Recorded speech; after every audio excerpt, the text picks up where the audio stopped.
कि एक बार शंकर भगवान माता पार्वती जी के साथ कुंभज ऋषि अगस्त के यहाँ पे राम कथा सुनने गए।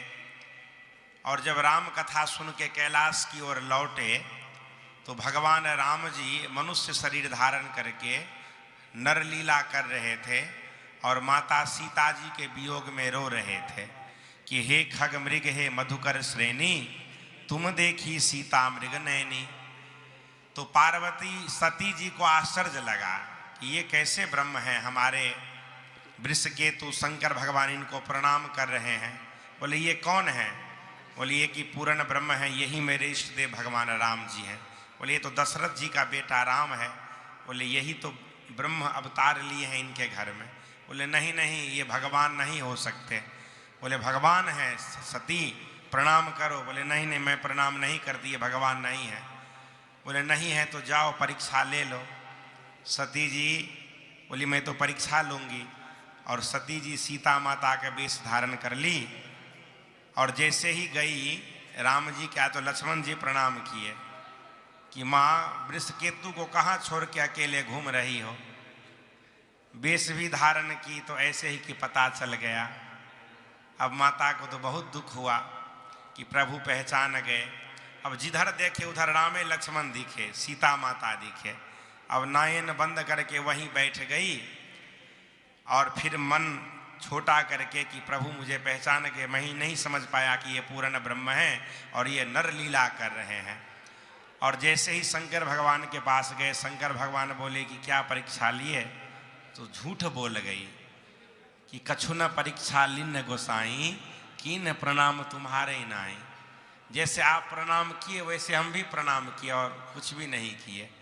तब शंकर देखे धरि ध्याना आ सती जो कीन चरित सब जाना। शंकर भगवान ध्यान धर के देखे तो देखे कि नारी ने क्या चरित्र किया। शंकर भगवान माता सती का परित्याग कर दिए। बोले तुमने इस शरीर से मेरे इष्ट देव भगवान राम जी के पत्नी का रूप धारण किया, तो अब मैं तुमको इस शरीर से पत्नी के रूप में स्वीकार नहीं करूंगा और माँ के रूप में देखूंगा।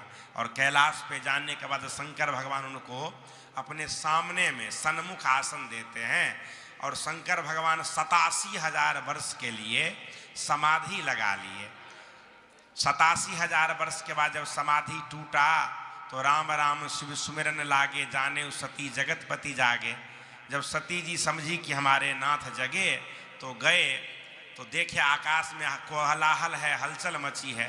शंकर भगवान पूछे क्या है? बोले हमारे पिता के यहाँ यज्ञ है, आपकी आज्ञा हो तो मैं जाऊं। शंकर भगवान बोले निमंत्रण नहीं है, मत जाओ। फिर भी बोले माता के घर, पिता के घर, गुरु जी के घर जाना चाहिए। तदपि विरोध मान जह कोई तहाँ गए कल्याण न होई। अगर वहाँ कोई विरोध माने तो नहीं जाना चाहिए। सती माता जाती है, शंकर भगवान का भाग नहीं देखती है। पूजा में दक्ष प्रजापति यज्ञ कर रहे थे, उस यज्ञ में अपने पति का भाग नहीं देखे, क्रोधित हुई। बोले इस शरीर से अब मेरा मिलन भी नहीं है प्रभु से। तो भगवान राम जी से प्रार्थना की अगर मैं मन वचन कर्म से अपने पति शंकर भगवान का मैं भक्तनी हूँ तो हे नाथ इस शरीर का मैं परित्याग करती हूँ और अगले जन्म में मुझे शंकर भगवान ही वर के रूप में प्राप्त हो। और सती माता उस यज्ञ कुंड में शरीर का परित्याग कर देती है, फिर हिमाचल के घर में जा कर के जन्म लेती है।